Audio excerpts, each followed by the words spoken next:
Uy, classmates, mula kita ginani. Oh my God. Mabigla yung ano, alam mo pa ano?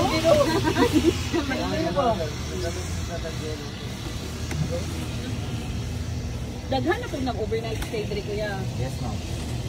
Ano sa nag-open lang ang mga villas ninyo po? October 8, no? Ha? Atong October 8. Wala tong first season sa zipline, ma'am, sir. Tapos, siya first kataas. season sa itong zipline.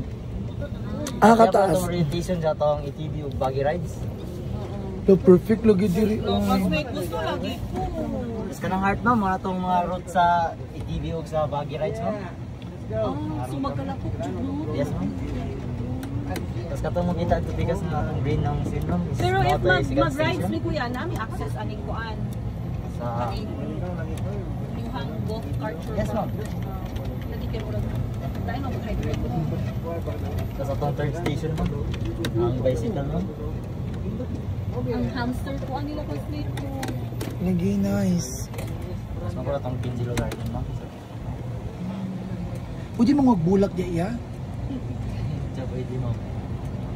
Tanong man ako sa Hello mukha. classmate, so nice. Nice yung kaayan na. Oh, it's so nice. Oh my God! Dilipat ko, bre. Sulod. Sulod. Dilipat ko sulod. Wala, nindot yun yung pool. Yes, ma'am, pero diyan tayo naog sa atong... O, dito mo naog.